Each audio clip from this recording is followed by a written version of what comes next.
ഇത് ക്ലാസിക്കിൻ്റെ pressure booster പമ്പാണ്. Multi stage സെറ്റപ്പാണ്. 1 HP ആണ്. ഇതിൻ്റെ ഡീറ്റെയിലൊക്കെ ഇതിൽ ഫുള്ളായിട്ട് എഴുതിയിട്ടുണ്ട്. S1 മോഡലാണ്. ഇത് സ്കാല ഇരുന്നിട്ട് സ്കാലയുടെ ബോർഡ് പോയി കിട്ടാനില്ലാത്തതുകൊണ്ട് ഇത് നമ്മൾ മാറ്റുന്നതാണ്. നമ്മുടെ സുനിയാശാനാണ് ഇന്നത്തെ സ്രാങ്ക്. നമ്മൾ പ്രഷർ സ്വിച്ചിൽ നിന്ന് ഈ കൺട്രോൾ വഴിയാണ് കൊടുക്കണേ. ക്ലാസിക്കിൻ്റെ തന്നെ കൺട്രോളറാണ്. ഇതിൽ ലോ കറണ്ട് ഹൈ കറണ്ടൊക്കെ സെറ്റ് ചെയ്യാവുന്നതാണ്. ഇതിൽ പ്രഷർ സ്വിച്ചിൻ്റെ ഔട്ട് എടുത്ത് ഇതിൽ കൊടുത്ത് ഇതാണ് മോട്ടറിനെ വർക്ക് ചെയ്യിക്കുന്നത്. പ്രഷർ സ്വിച്ചിന് അതുകൊണ്ടൊരു 5-6 വർഷത്തെ ലൈഫ് കിട്ടും.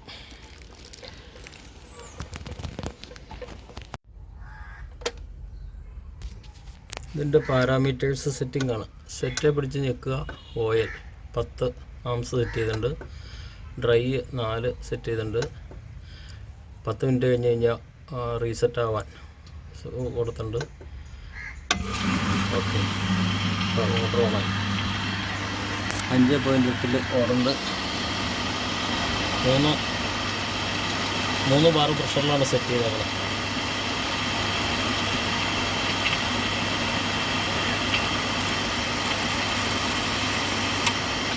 ഒന്ന് വാറാകുമ്പോൾ ഓഫാവും.